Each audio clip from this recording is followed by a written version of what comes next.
and I was there with Baba Dandi and saying, I'm leaving, it was beautiful to meet you, I have to go. My body was not moving, my body was just still, and my legs were not responding. I was saying, what the hell is happening here? And I was looking at Baba, and he was smiling at me, like, you are not going anywhere. What? Shall I stay here? And he was just saying, Om Namah Shivaya.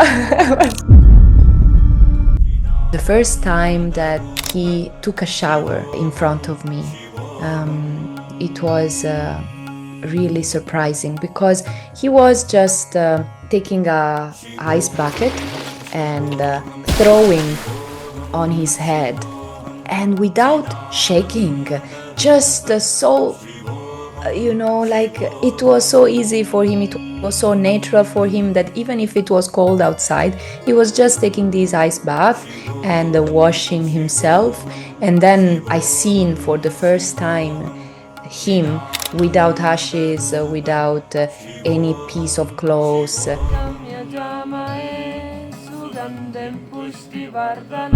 I was in Rishikesh.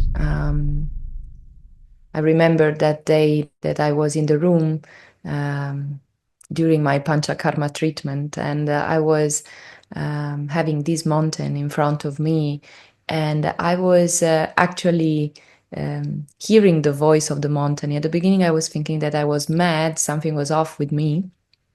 But then I just realized that that voice was real, and that mountain was saying to come on the other side. And I didn't know what was beyond that mountain, but this intuition was pushing me to discover what was there. And I decided to change my place where I was staying during the pandemic. And that day that I was hearing that calling, a friend gave me the possibility to move in another place, and that was what I did. And when I came into the new place, still that the mountain was still, the voice was still coming into my mind. And I met this guy. I met an Indian guy that was a volunteer of the foundation of Sadhguru. The first day that I met him, he told me, without that I mention anything about that voice, he told me, do you know what is beyond that mountain? And I was saying, no, please tell me what is beyond that. And he told me, I think that you should go to Kedarnath. I didn't know about Kedarnath. I didn't know about the Shiva's temples. I was, discovering the places around me, but I was still in Rishikesh and I didn't know about that place. So when he was telling me the story about Kedarnath and the flood that happened years ago, and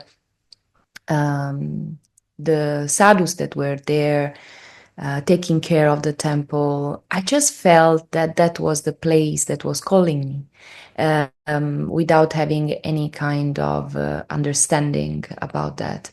So I just felt, let's go there. Like, it's the time for me. I have to go there.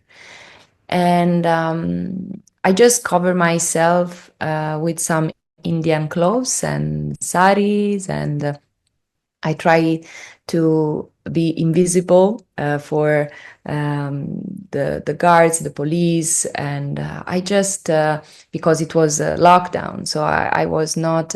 I mean, this is, I don't know if it's something that we can share, but I was feeling that it was what I was supposed to do. And I just decided to go, and I managed to find transport, and I started to walk towards Kedarnath.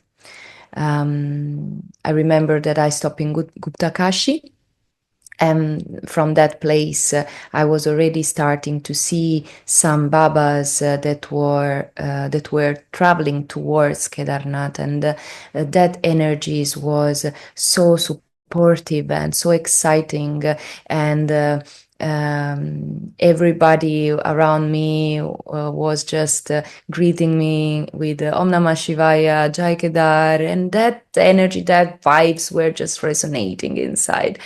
And I felt, yes, these are my kind of people. I just have to find them, to follow them and find someone else. Um, Again, it was completely logical, but this energy was pushing me forward.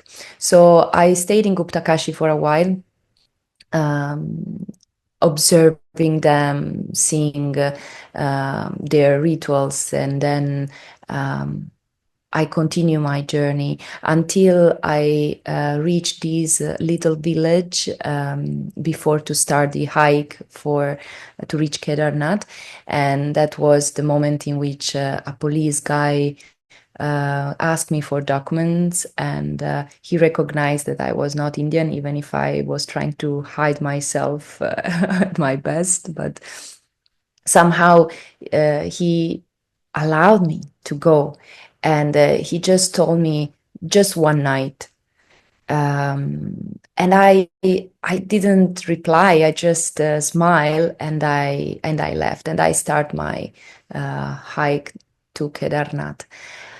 So that journey was one of the most exciting and exhausting of my life, because I was not having neither the proper shoes. I was in my slippers. I was having just a blanket and a small backpack, a light one, because they told me that it was tough to go up, and I didn't want to be too heavy. So I was starting to walk, and meanwhile stopping somewhere to have some chai and paratha, to put some fuel in the machine. And then I was starting already to meet great people and pilgrims, and I remember that energy that was just so sweet and um, empowering at the same time. Everybody was committed to reach the temple, and I didn't know anything about that. Like, I mean, just a few informations that I got from, like, by this friend that was talking me about Kedarnath, but like it was completely new for me, and somehow I was feeling that I was going towards the right direction, and someone that was calling me from my entire life.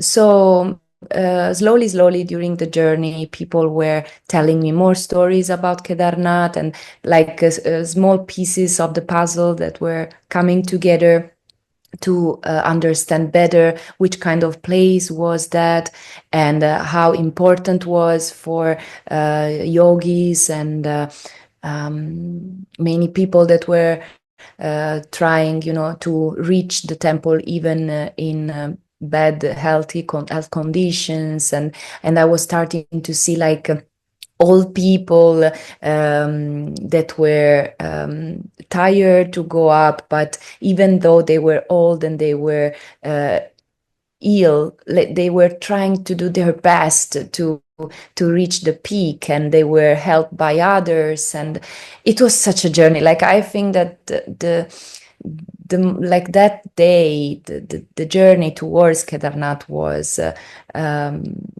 so fundamental and important, then to be ready, to be open, and meet the sadhus there. So the weather changed so many times. It was sunny at the beginning and very hot. Then the cloud came, and it started to be very mystical and even scaring. And it was like a kind of metaphor of life. Like, I had in that day, like all the kind of things that in life can happen. I've seen love, I've seen misery, I've seen uh, fears and the compassion and friendship, and it was just amazing. And I was always in tears all the time, laughing and crying at the same time. And at the beginning of that hiking, I didn't know what to expect, but at the end, I just felt that was a way to destroy myself, to somehow, yeah, a new beginning, and to be open to a new life that I was looking for. So the last kilometers were in the dark, and I remember that I was seeing just few lights, that just some small little shining dots in the dark. And I asked to these friends that were with me, what are that? What are them? What does it mean? And they told me, each of them it's the light of one of the sadhus that are living in the mountain, and we can go to find them somehow. And the biggest light was the light of the temple. So I got so curious about that, because I wanted to discover all that small lights that I was seeing along the path. So at the end, I reached the space, and when I enter into the that area before to see the temple, I just felt another energy, another kind of vibration, and I didn't know what to do. From at one, like, I remember that I felt I shall go away. I maybe it's not the space for me. Like, for a few seconds, I was hesitating, because it was too strong, and I said, maybe it's not my time. Maybe I'm making a mistake. Maybe I don't remember exactly, but it was a kind of, are you ready to go, uh, to enter into this space? Because once that you enter, you cannot go back. So either you come with the, being humble and open to everything and completely abandon and surrendering yourself, or it's better to not come. So I was just there, but it was a kind of few steps more that I was completely sucked in. And so I felt that moment of what to do. And then at the same time, like someone was pushing my back and bringing me into that space, into that bubble. And I felt, whoa, like that was, I was not, it was not me, because I was not sure what to do once that I was entering in that area. And then when I was in, no doubts were there. Like, it was like my mind was completely silent, and I started to walk. And I remember my legs were so tired. I was not able neither to walk. My feet were completely broken, because I was in my slippers, of course. And I was just having this blanket, and it was cold, and I was just walking and walking, and this energy was just pushing me forward. And then I started to hear some voices of the locals that were, because it was late, it was night, and they started to say, "Come here, we can host you. Let's have some chai, let's have some hot water." And I was just walking, walking, and walking. It was impossible to stop my feet. And then I started to see the temple. And that temple was so magnetic that was attracting me. And I stood in front of him. Just, I mean, I don't know why I say him, but I stood it in front of the temple. And, um, and then some music was there. some sounds were around, and I was hearing voices of people that were reciting mantras, and then I've seen him. I've seen Baba Dandi, this Naga Sadhu that was going towards the temple, playing the drum and and chanting. And that vision was so surreal and so unforgettable that I just felt I'm home. I know this scene, even if I don't know the scene. Um, and then I just felt connected so much with this man, even if I never seen him before. I was not able to see his face properly because he was wearing a hat, and um, just a hat. It was naked, completely full and covered with ashes, and playing his drum, like in a kind of a hypnotic way. And after that, uh, he just turned his face and he looked at me. And I felt like someone was seeing my soul, and I was completely naked too. And he smiled and he went back to sit on his place in front of the fire. And then we were continuing to look into each other. And then he said, I mean, he didn't say anything, he just did this. And I understood that I should have gone there. So I did it. I sit close by him and in front of the fire. He was just smiling, and there were other friends there that were able to understand his language and also translate it for me.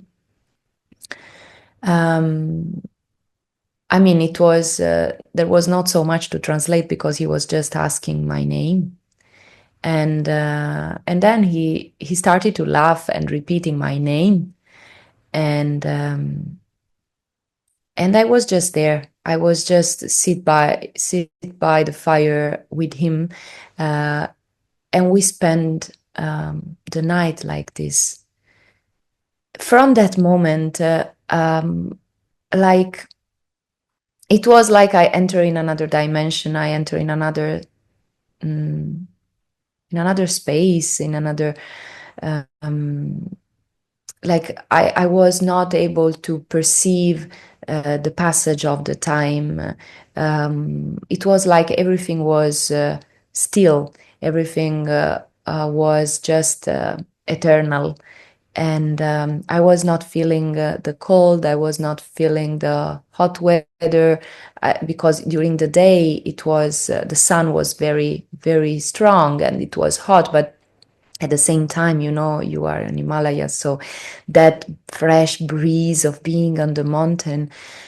So I was not perceiving any kind of disturb. I was just in peace and I was just full of love. I remember when I was seeing my face reflecting on something, I was just seeing my eyes completely open and my skin so shining and glowing, and I was feeling this kind of softness. And I mean, I will never be able to put in words the sensations and the feeling that I had being in Kedarnath with him. Um, yeah, it was just floating in the water, out of the water somehow. And the day passed by. It was supposed to be there one night, right? But who knows? This night was long, a bit more. um, that like every day I was sitting there, cutting vegetables for him. He was concerned about the food that I was eating, about how I was feeling. He was taking care of me like a father, and actually he was not having anything. Like everything that he was that it was there around him was offered by people that were going there and giving food, giving tools to cook, or things that he could have need, but actually he didn't. He was not in need. He was just a man that was living his life connected with another dimension, and just alive because uh, he wanted to be still in the body, but at the same time it was like for him everything was a game. I this was the feeling that I had, that he was just playing being alive, with a lot of wisdom in his eyes, and compassion for the people around, like waiting for the right time to leave. And I started to understand better their lives, like the life of Sadhus, being there, because he was always there, and around there were other sadhus that were coming and passing by and then going. Like it was every day was a big celebrations, because there were different groups of babas that were coming and doing their trip around the temple and the mountains around, visiting locals. And it was like a kind of, yeah, every day there was a new group to meet, to observe. And but he was always there. He was never going. Then with other people that were translating sometimes what he was saying, because he was always talking with other sadhus and with people that were coming. With me, he was always in silence. And of course, he knew that I was not able to understand his language, but at the same time, he knew that we were able to understand each other in silence. So he was speaking a lot with other people, and with me was smiling and feeding me and forcing me to eat chapati. Like he was just offering me, like, I don't remember how many chapati. I was thinking to become a chapati, because he was so concerned that I was well and happy and joyful, and whatever he could have offered to me, he was happy to do that. And in exchange, he didn't want anything than my presence. When I was leaving, sometimes around, like exploring the surrounding. There was another temple, the Kailabhairav temple, that was on top of that hill. Um, he was then looking for me, because he was, um, he wanted to be sure that I was there, that I was not going everywhere, that I know anywhere, that I was not leaving the place. So with his father eyes and approach, I felt so safe and welcomed and seen, like nobody seen me in my life. And he didn't know my story, didn't know from where I was coming, or at least this was my impression. But then deeply I got that he knew everything about me, everything that was needed to know he knew. And maybe before that we met, who knows. Um, so every time then that I was coming back to his place, because he was living just by the side of the temple, he was so happy to see me again coming back to him. And then we were chanting again. And yeah, I spent so much time with him chanting. I learned some mantras during my time before to go to Kedarnath, and loving some songs, some devotional songs. And he loved my voice, and he always wanted to listen to my voice, and he was asking me to sing. So basically, at the beginning, I was just cutting vegetables. Then I started to be his personal singer. and uh, and um, and then the days were passing by, and the experience was getting deeper and deeper, because other sadhus started to come, always Naga sadhus, and they were with us around the fire. And we were always every evening we were doing the arti um, together. And I remember this Baba that was the Puri Maharaj of the temple. That was a beautiful man that was silent, like for maybe 12 years at that time, by choice. So he was not a Naga sadhu, but it was a Baba that was there, that left everything that he created in his life. He was having a family, he was having children, he was having a successful job. And one day he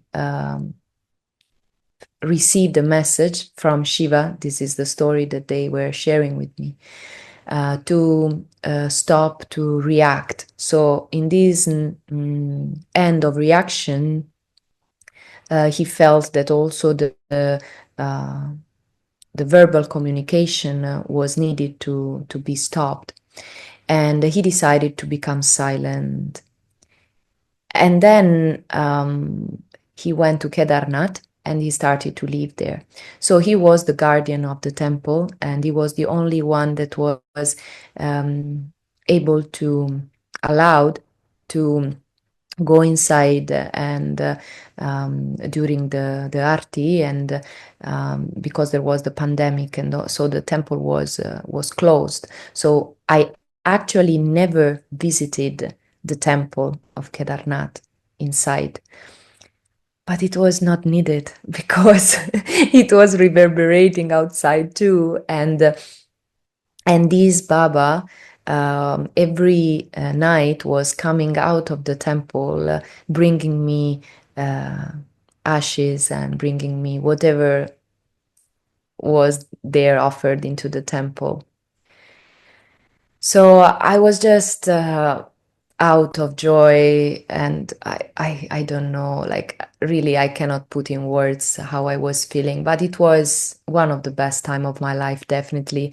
I say one of the best because the second best in terms of like not for values, but just in terms of the moments that happened, because after Kedarnath, the ashram in Coimbatore happened. So before the ashram, that was the best time. So with that Puri Maharaj, I was having even a strong connection. He was always with us, and I remember his eyes. His eyes were just, oh my gosh, his eyes were so compassionate, and always in tears, and so deep.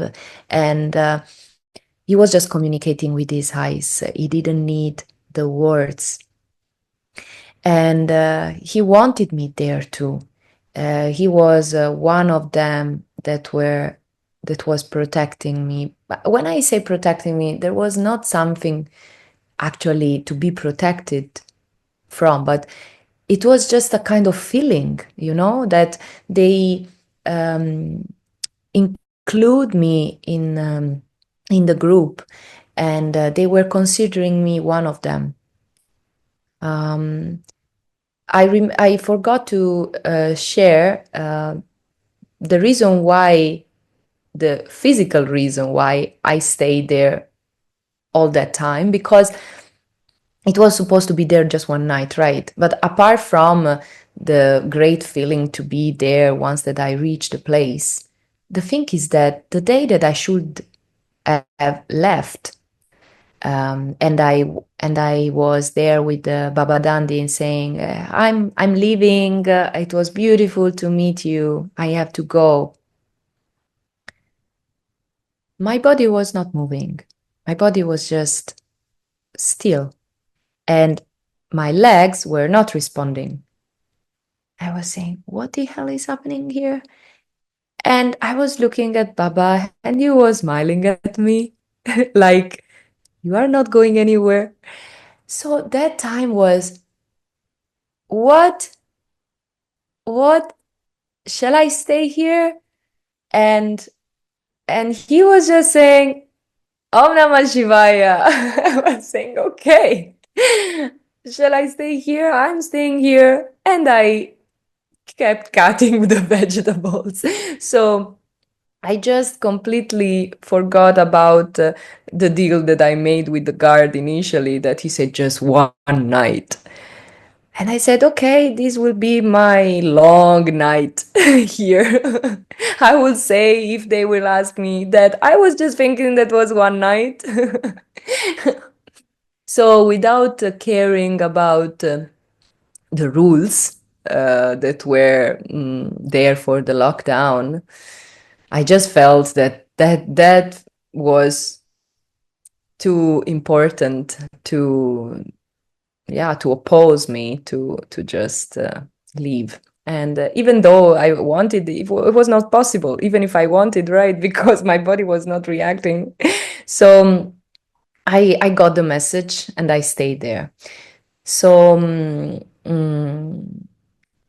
during that time, so many things happened. Um, I remember times in which they were giving me all their garlands and the marigold flowers on me, or even the small malas, or the small skulls malas, it was like always a kind of sharing, like they were actually open to share their life with me, and to make me had a glimpse of what was their world, but in a kind of way that I was part of them. Like they were not teaching me anything. They never taught me anything. They were not introducing me in some rituals, nothing. I was just sitting with them, and we were like a family. I remember one day that one of these sadhus came. He was so colorful, he was wearing like a light purple turban and sari with a lot of jewels, and even sunglasses and flowers. And I was thinking, is coming out of a theater, or like is a personage of some movies, or is real? Like he was so colorful, so eccentric. And then I realized that he was his personality was so colorful, like his clothes. And he was not a Naga sadhu, but I was appreciating a lot, like Baba Dandi, that was a Naga, was attracting a different kind of sadhus, not just Nagas. There were Nagas too, but there were like all the kind of Babas coming from different akadas, and everybody was coming there to greet him, to bring offerings to him. And he was welcoming all of them, but not the people that were just curious without being humble. I remember how assertive he was, how stricted he was, and even rude with the people that were coming not with openness, not surrendering, not with that purity in their heart, but they were coming maybe because they wanted to provoke him or somehow creating conflicts or creating like some stories and getting informations because they had their own interests, or creating even some documentaries, because he was not allowing them neither to enter in the circle. Like, as soon as someone was coming towards him with that kind of energy, he was immediately recognizing it, and he was saying something in Hindi very rude that they were just kind of, oh my God, we cannot neither to come close to him. And he was just blessing him with this feathered peacock's feather, and he was just blessing him from far, and without allowing them to come closer. So at the end, he was always blessing everybody, but um, carefully choosing people to bring close to him, like to allow to come closer. And yeah, so I just understood how he was living, how he was perceiving things, being by his side. And he taught me so much without teaching me anything, just being by his side, just being in his presence.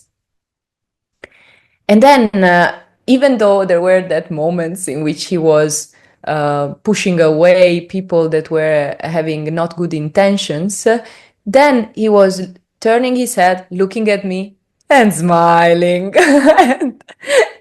And I was saying, okay, Baba, everything is okay. Don't be mad with them. And he was somehow saying, okay, I'm not mad with them. You are there. Like, it was a kind of my presence. I was feeling that was giving to him more sweetness and a kind of, I don't know, I don't want to say reassurance, because the last thing that I can imagine that a Naga sadhu in Himalaya needs reassurance, but somehow this was the feeling, like this was how he was making me feel, that my presence there with him was making him feel good, and it was good for my life, and it was good for the people that were there. And also this was starting to happen, that people were coming and asking for his blessings, and somehow they were coming to me too, like bowing down, and I say, no, please, don't do that, like, because they were a kind of confusing things, because I mean, I was there with my orange stuff and blanket too, but they were thinking that I was part of the community, no? um yeah, so everybody was very curious of my presence there, because they were not understanding why I was there, what I was doing. Um, and I didn't know too, but I just stayed. Um, I remember one day that I had this amazing experience that I understood years later in Samyama with Sadhguru. Um, that somehow Dandi gave me a glimpse of that state, and Sadhguru then allowed me to go deeper into the process. I remember that it was a sunny day, it was very hot, and we were always there, same setting, same places, always around the fire. And he was chanting. He was chanting a song that I have to find it because it was, oh, that song. I just closed my eyes and I went somewhere else. I just felt so light, so free. I was not in the body anymore. I was not able neither to hear any kind of sounds around me. The only thing that I was able to listen was his voice in the background, very like with a very low volume, even if he was chanting loudly. But even if he was chanting loudly, I was hearing just a bit of that in another state. And when I came back and I look at him, he was looking at me like I did a joke, like, how was it? And I realized that he was bringing me to the other state. Like, he was somehow playing with my energy, but in a beautiful way, in a soft way, that allowing me to experience something different. So he was like a kid. He was like so playful and so pure that I discovered also that side of him. He could have been a strong, assertive man, ordering people, and also sweet, like like the best mother in the world, and at the same time curious and playful, like a kid. Like, he was everything together. It was pure life. And then another moment that I remember, it was when the first time that he took a shower in front of me. It was really surprising because he was just taking a ice bucket and throwing on his head, and without shaking, just so like, it was so easy for him. It was so natural for him that even if it was cold outside, he was just taking this ice bath and washing himself. And then um, I seen for the first time him without ashes, without any piece of clothes, and without malas, without anything. He was just flesh and bones. And after that, he came in front of the fire. His body was fully covered of goosebumps. I was seeing that the skin was completely, tense, and the goosebumps were there all around. But he was not shaking. He was so still in front of the fire, taking that warm feeling and waiting for that feeling of cold that was going away without shaking the body. And then I realized how he's mastering his sensations, how he's having a complete mastery of his body and his nervous system. It was just amazing. Then he sit down and he started all the process to wear his jewelries, his hat, and but first of all, he completely covered himself with ashes once again.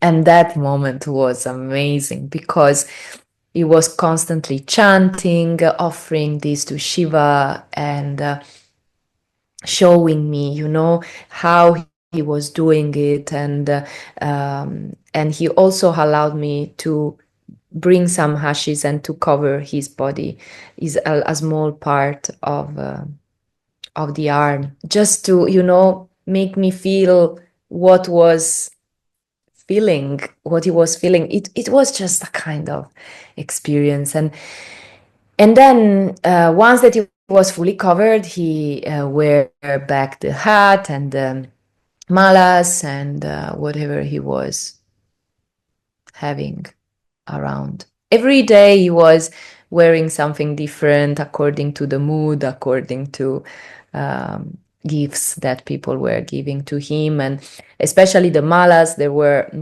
these nagas that came for a while bringing gifts, so they were bringing different malas that they blessed in the Gangas, and so they were giving holy water, so all these things. And one of these mala one night he removed it and he wear it on me, and and that night I had another amazing experience because of that, because I was wearing actually these malas with the small skulls, and I had such a dream. I had a dream that was a kind of vision that was real. And I realized it just after years. Maybe I can see nowadays that vision that is becoming real day by day. But on that time, I didn't have any idea what was the meaning. But the night that he weared on me this mala, and he allowed me to see it was kind of giving me the possibility to access to another dimension that was not happened yet. So a kind of look on the future happenings, or somehow my direction, something like that. And in this vision, I've seen so many people in this big room, like a hall, all these people wearing white clothes with their arms above the head, and with their body with their body back forward. Sorry. I repeat this. In this vision, I was seeing these people. There were a lot of people in the big hall wearing white clothes and bending their body backward with their arms parallel to each other above their head. And I was passing through them, and until a point, like a kind of behind the scene, that was a kind of a behind the scene of a stage. And there were these other people, like women around me, that were taking off my clothes, and they were putting on my shoulders a red shawl, and they were kind of helping me to wear these new clothes that was needed. And then they put like a microphone, and I was saying, okay, they are preparing me to go on a stage somehow. And these people were not allowed or anything because they were doing their own things.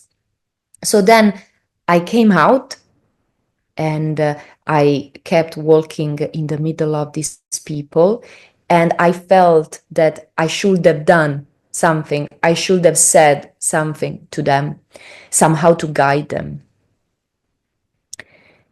And it was so real, it was so strong, that when I opened my eyes, I said, what is this? Who are these people?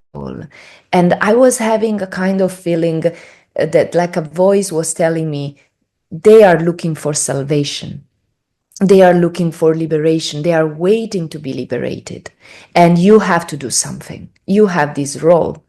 And I was saying, what is that? Like, how can I guide them? How can I support them? What shall I say to them? And who are them? So everything was so unknown, but the message was so clear. And Baba Dandi was always smiling without saying anything, just smiling, Giorgia. And I was saying, okay, I suppose that I will understand this in the future. Who knows? So, it was always like that, single messages coming and creating these, um, yeah, this bigger picture day by day. And so many experiences are there. Um, what else? One night, Yeah. Are you coming to the Kumbh also? yes. Okay. So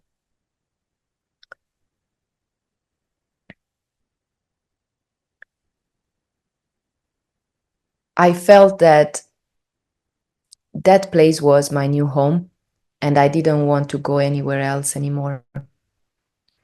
Um, so one evening, we were many people, maybe there were like 20 sadhus and some guests. Um, and the silent Baba, when he was feeling that it was needed to communicate something because he was channeling some messages, he was writing down on a block note the message that he wanted to share. And that evening, it happened that I was having that feeling of this is my new house, this is my new family, these are my friends. I'm not going anywhere. I'm staying here. So as soon as I had this realization within me, fool me, the silent Baba looked at me and he put his hand in a jacket. And he took the pen and the paper, and I got that he was having a message for me. And I say, "Wow, what he's gonna tell me now?" I was waiting for this moment since a long time because he was sharing messages with others, but never with me. And then I said, "Okay, this is my time." So he started to write down things, and then um, he told me that my place was not there. And I said, "What?" And he was not saying, he wrote it, right? He said that my place was not there, and my place was with the people, and with the people in the society, and that I should heal them somehow. And I just didn't understood that message on that day, because I was even upset, because I say, why Baba is telling me that my place is not here? I cannot see myself anywhere else.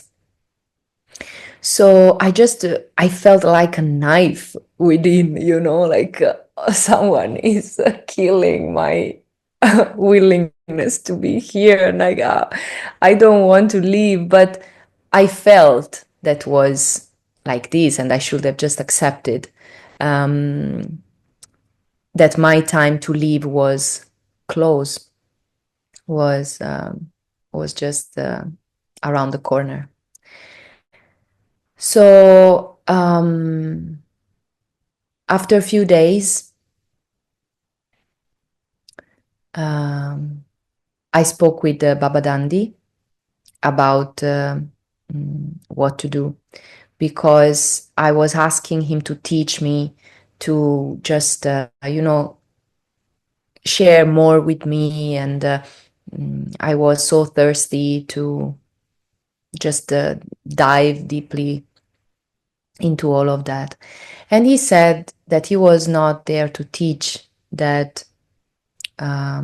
That was not his role on his life, and he was, going to another direction. He was working to leave his body.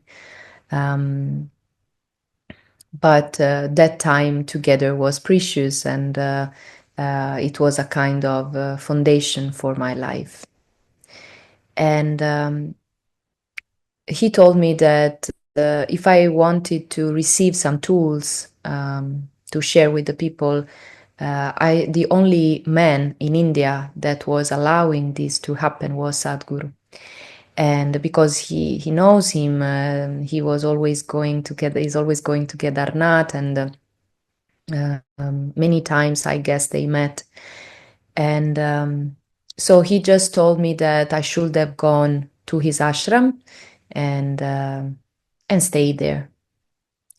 So I got the answer that I was looking for, because I started to be connected with Sadhguru just before Kedarnath, just few days before Kedarnath. And somehow I guess that his energy came at that time, bringing me to Kedarnath to go there, then to the ashram. So everything was so much connected. Um, so he just told me, he just suggests me to go to Sadhguru's ashram and to inform him if that union that I was looking for, if yoga was happening within me. And then he asked me, "You promise that if you are still in India um, in the next year, the beginning of the next year, um, you are coming back here in Himalayas and you are walking with me for Kumbh Mela." That time was October, um, so October, November, and I said yes, of course, I will. The Kumbh Mela was in February, so I said, of course, if I'm staying here, I will definitely come to you. So I did that promise, and I was still there with them until the day in which the Silent Baba um, called me. Like he was sitting in front of the temple with his trishula. Every sadhu is having a kind of spot, no? So the spot of the silent one was just in front of the temple, and with Dandi I was on the looking at the temple on the left side. So I was sitting with Dandi, and it was a beautiful, shining, sunny day. I will never forget. Everything was so perfect. Everything was so like calm and peaceful, and the birds were singing. The great smell of chai was there. Like everything was so perfect. And then the silent Baba called me. They called like he didn't. Um, call me with his words, but with his eyes. So I went there, I sit there, and I knew what was happening next, because when he's calling people to go to him, he's having a final message somehow. So Dandi just looked at me and he said, "Go." So I went to him and he wrote down another message for me and he gave it to me. And on this message, before to open it, I was already crying, and he was crying too. So we were in tears, and then I opened the paper, and it was written, "This is your time to leave, and you can continue your sannyasi outside, and keep on your sadhana, and being with the people, and heal them, support them." Um, yeah, so I just realized that was the time to leave for me. And so I packed my stuff, and I received the blessings from Baba Dandi. He gave me a feather, the peacock feathers that I don't have it now because it's in my house in Rome. Otherwise, I was showing you now. I will show you next. So he gave me his peacock feather, and he just told me that he was always with me, and that I should have kept walking without fears, and all was happening for me somehow. So when I left, I just remember that I do remember what I told you at the beginning of the story, that when I arrived, I was hesitating to step into that space, into that bubble, and I felt an energy that was pushing me in, and I was not able to oppose me. Well, that day, I didn't want to leave. I just wanted to be in that bubble, but this energy was just pushing me away. And I was having this heaviness again on my back that was pushing me far from the temple, and I was crying and crying, and but somehow it was not a bad touch, but it was a gentle and intense invite invitation to leave. And yeah, so I started to walk like a shrimp, like I was walking backward, watching the temple becoming smaller and smaller. I just wanted to bring all of that magic with me, and keeping it in my memory, and I just left. And when I started my journey back down, it was just a kind of, I don't know, like in 5 minutes I was down. In 5 minutes I was down. I was just back in Guptakashi and then back to Rishikesh. Like it was like a kind of, the time is not existing anymore. It from that moment it was just starting a marathon for me. Like that marathon that was um, uh, bringing me to the ashram. No, it's like it was everything, all the events happen in such a way that I was not perceiving the passage of time. And um, and so from that moment, I realized that I was supposed to um, learn more about the practices of Sadhguru, and yeah, finding the way, because it was locked down, no teachers were available, but somehow all things started to fall into place. And I just took a flight and I went to Goa, and by the ocean, I did my inner engineering, and then I found some teachers that were that a teacher that was available to teach me privately Surya Kriya and Yogasana. So I flew to Delhi because he was in Delhi, um, and then from that place, he told me, but there is another teacher in Goa. Oh, really? I didn't know about that. I took another flight. I went back to Goa and I kept studying all these hatha practices. And like everything was just running so fast. And Dandi was always there. Somehow he was able to find phones and video calling me, and giving me his blessing through the screen, motivating me to continue the journey. And then I was feeling him so close to me, like always supporting me. And then Mahashivratri happened. So for Mahashivratri, it was Mahashivratri of 2021. That was the first possibility to visit the ashram for me, because there was this celebration. And even if it was closed just for Indians, guess what?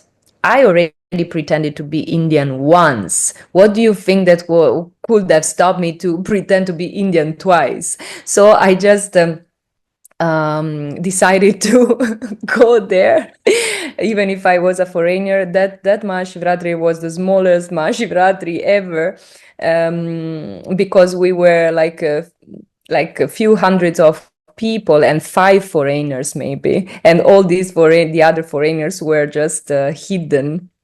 So I went there, I met Sadhguru, I received a thumbs up for by him, like, hey, you did it, girl. now now the journey started here. So I enter in the ashram, and as soon as I entered there with my beautiful sister, like my English friend that I met in Rishikesh, that always traveled with me and supported me in all the journey. We entered together in the ashram, and it happened the first inner engineering residential program after the lockdown. So she said, hey, this is the message for you. You are here at the right time. I'm having the possibility to receive the blessing thanks to you. Just let's do it together. Let's receive Shambhavi Mahamudra Kriya together. So we participated in the first inner engineering program there. I mean, the experience of that, I think that is another story. But um, well, once I finished the program, I received the call to attend the Makumbh and to walk with them. I made a promise, right? And even if I was waiting to be in the ashram since a long time, and to, suck in that, like soak in that grace, and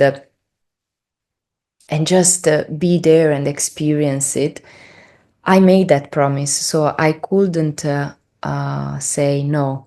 I couldn't say, you know what, now I'm in the ashram, I'm ready for start a journey here. Yes, of course I was, but at the same time I was remembering the words of Baba Dandi, and so I said to the volunteers, I'm sorry, but I have to leave. And they said, what? How? Like, you did so much to come here, and now that you are here, you want to leave. You know that there is the lockdown. The ashram can close anytime soon again. Then you cannot come back. And then I said, I know, but I made this promise, and I have to walk with Dandi for the for the Kumbh Mela. I mean, for me was the Mahakumbh. I have to walk with him, and I cannot stay here now. I will come back. And they said, well, good luck, you know. So I just decided to leave the ashram, and again that sensation of leaving a bubble to come out. It was always with me, but at the same time, you know, all these experiences were out of my logic. There was a kind of bigger and divine energy that was pushing me, doing all these rounds and trips and moving. So I left, and I decided to go back to the north, and I went to Haridwar, and my English friend was with me. And we went there, and somehow I felt that her presence was important, and she was supposed to be with me in this journey too. So we reached Haridwar, and I found a way to speak with Baba Dandi. We had a video call. He was happy to know that I was back, and that my friend Mabel was with me. So he said, "Come on, girl, we girls, we are waiting for you, and we can work together." So um,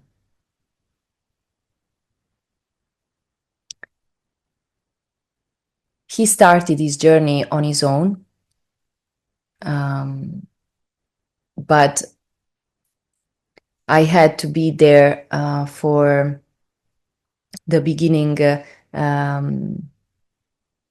with the Akada. So there were other people that actually knew that I was going there for the walk, and they were waiting for us.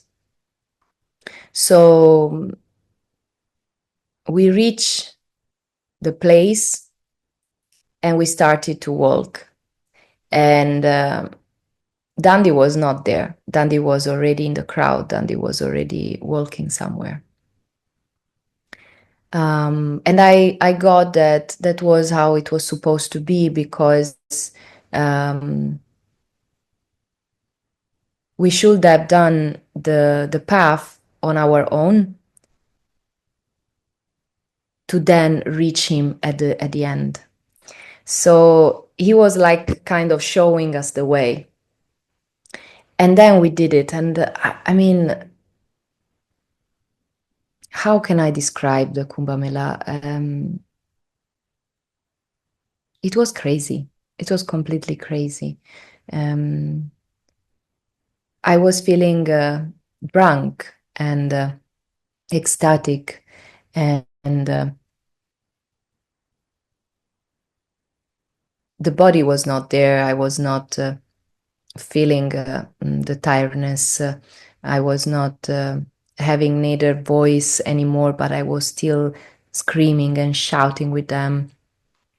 Um, like everything was beyond any kind of imagination. And we were walking with the men. So because there were also women that were walking, of course, but they were not looking at us in a good way, because we were wearing clothes, we were um, foreigners, we were not covered by ashes, and they were a kind of disturbed and angry to see us in the middle of the group. And I guess that they were also saying bad words to us. So we received a kind of very strong and energy from them, like a kind of, oh, maybe we did a mistake, maybe we should not be here, what we are doing. But at the same time, all the men, so it was a kind of a flow of men and a flow of women, all sadhus, but we were on the men's side. And everybody was just protecting us. Like they were, no worries, come, just let's continue, let's walk. So we were part of them somehow. And they were seeing us uh, like them, like even if we were not belonging to any akadas, but it was just um, somehow they were perceiving our purity and our I don't know. So we were walking and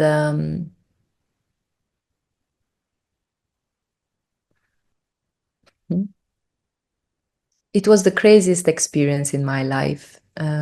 Seeing them going beyond any limitations, without eating nor drinking, and just chanting and screaming, and moved by this willingness to reach the river and take this sacred bath, because it was yeah, the day of the sacred bath.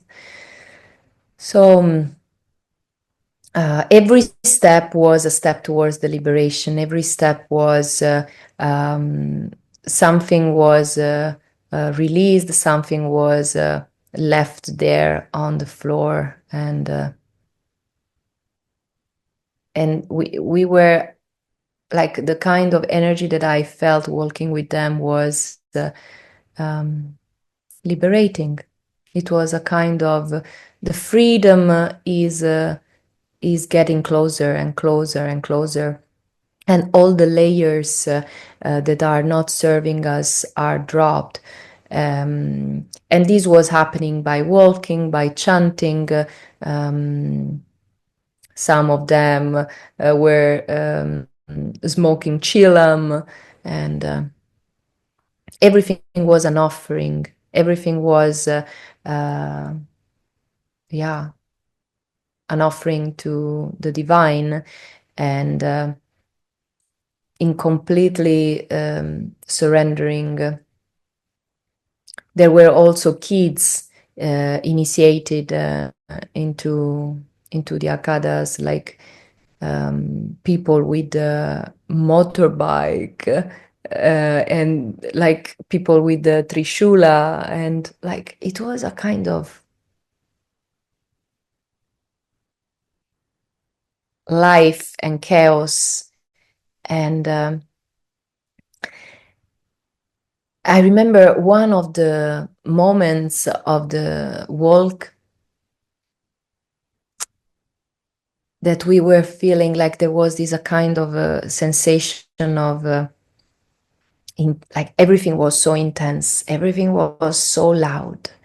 And it was one of the moments in which you could have said, I can die. Like I cannot, I cannot anymore. It's too much. And on that moment, exactly on that moment, I hear the sound of an helicopter that was coming close by. And then I said, what? Even the helicopter now? I'm going mad, or what is happening? And then I just look into the sky, and I've seen this helicopter that was just on top of our heads. And I say, what is happening now? And then they open the door, and a flow of, how do you say? And then from the helicopter, a waterfall of rose petals, red rose petals, started to fall down on our heads. And in that moment of intense pain, I would say, inner pain that we were experiencing, the waterfall of rose petals was coming on to us, and it was a kind of, blessing, and at the same time an expression of gratitude for what we were doing.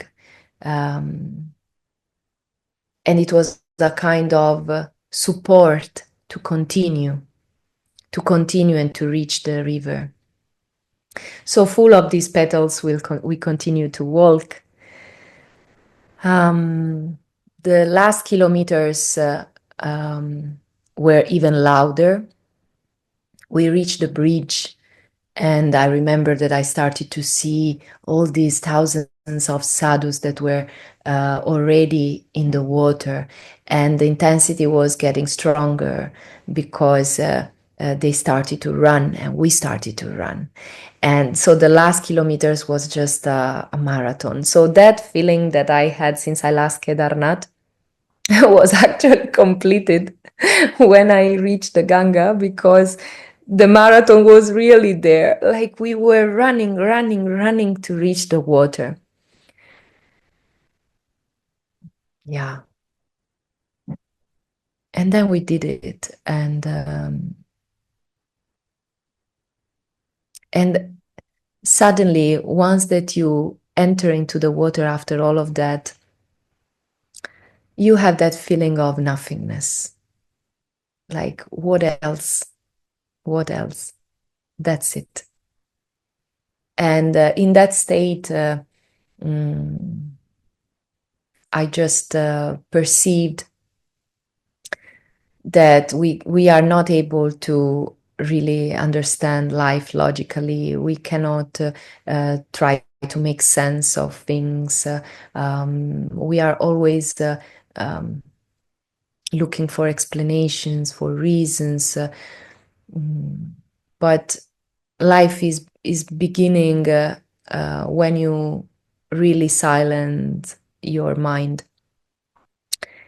And we met Dandi in the last kilometers of the walk. So before to start the marathon, actually, we were able to find him. I remember that moment that after the waterfall of petals, that I felt within me again the hope, we can do it, we can do it. And then um, the thought came, where is where is Dandi? I cannot see him. How can I find him? It will be impossible to find him. And I want to make him know that I'm here, we are here. Like, how can I do that? And this thought was in my mind, and I was just keeping it to somehow call him telepathically, like, where are you? I want to see you. I want to meet you. I want to say, Om Namah Shivaya. Like, I'm here. And then I hear the drum. Tum, tum, tum, tum, tum, tum, tum, tum. And I said, what? Maybe he's close by. But can you imagine? I mean, like, it was so crowded, thousands of people. Like, it's really impossible to meet someone in that crowd. You just have to walk and, see what happened. So at a certain moment, I felt his presence somehow. And I was sure that he was nearby. And after a while, someone asked for water, like one of the sadhus that were around us was asking for water to um, people that were on the side, because at the end, at the last part of the walk, um, visitors, like people, were allowed to see them walking. Again, it was pandemic, so there were like some fences on the sides. And so it happened that this sadhu just jumped over me to take this water. So I was a kind of um, disoriented, no? So, whoa, what is happening here? What is happening? And then when this sadhu covered my visual with his body, because he was like a big one. So when he passed me, I've seen Baba Dandi that was looking at me. And I said, what? And he was just waiting for me. And I went to him and I started to say things, of course, I mean, in my language that he was not able to understand, but at the same time, he understood. And then he said, yes, yes, yes, okay, okay, okay. Like, I knew it. It's okay. And then he blessed me once again, happy that I was there, that somehow I made it. And then he invited me to meet him later. Just like that, like, we will meet later. And I said, how can I see him again after all of this with this crowd? Like, it was already a miracle that it happened to meet him again. So how can I do that? So somehow he was very confident that we were meeting once again. And I've seen him walking, and I was looking at him like he was Shiva himself. He was like, wow, the strength of this man, the dignity that he has. Um, Everybody knew him, and I just I just observe him walking, and feeling a huge sense of gratitude for this encounter.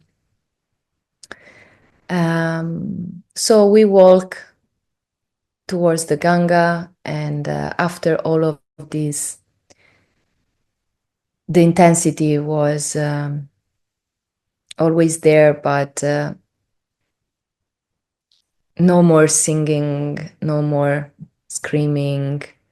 Um, we were walking out of the crowd, and there were some tents of sadhus of different akadas that were there. And walking by, we met him once again. That was sitting, waiting. So that was the last time that I met him.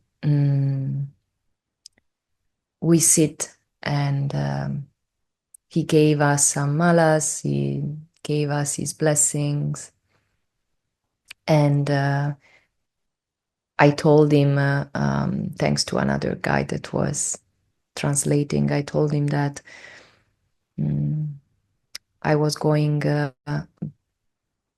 back to the ashram. This was my intention, that I already went there, and he was happy, and um, somehow he was witnessing my journey, already knowing it. And I was there full of enthusiasm to share with him all the news, and but actually he already knew. So yeah, that was the last time that I met him. He told me that mm, I should have, take care of myself and continue this journey, and he was always there. And so with this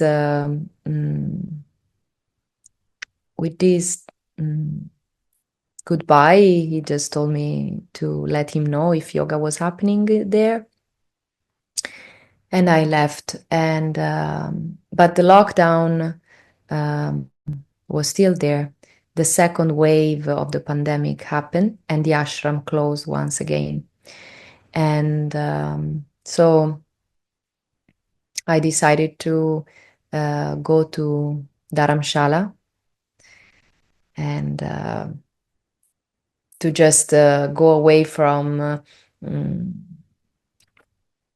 from the crowd, and be isolated there, because I was sure to have the COVID, because the day of Mahakumbh they made a random check, and thousands of people were positive. So I was sure that I got the virus. So I decided to leave and to isolate myself in the mountain. And I wait until the ashram was opening again. And then another story is there with another sadhu that I met in Dharamshala, and I lived with him. Um, but yeah, that was the beginning of my intense sadhana before to go back to the ashram. Um, what else?